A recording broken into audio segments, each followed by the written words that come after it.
Folks, there's a podcast and social media channel called The Necessary Conversation. It's a family of two MAGA parents and their adult liberal son and daughter talking about politics.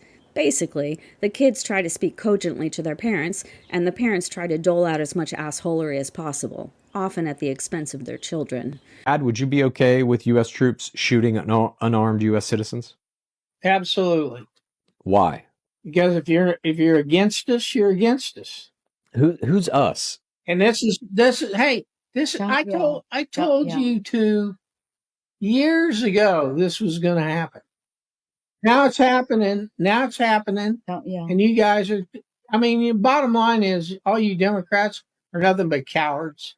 They're quintessential MAGA monsters. They sit there grousing through their lazy talking points with their lazy petulance, with their lazy hatred, and it just looks like abuse.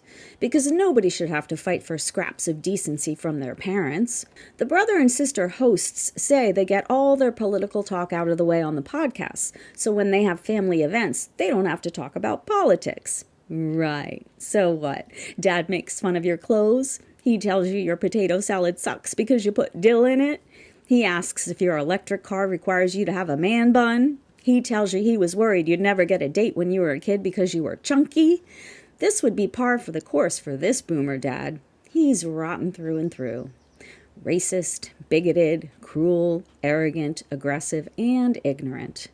I think at first the podcast was interesting because it presented the ugly truth of why so many families have fractured. But it's only interesting if there's an arc. And this family is a flat line. The brother and sister do all the emotional work for the whole family. And frankly, they do a damn good job. But it's crossed over into self-harm. They're banging their heads against a wall in front of the internet. You have to wonder, how much joy and love could they cultivate if they took back the time they give to their insufferable parents? I think sometimes, maybe a lot of times, family is so much better where you find it, and not where you're stuck with it. And if you're stuck with these parents, better won't be hard to find pretty much anywhere else. Yeah. Well, boomer parents, have the day you deserve.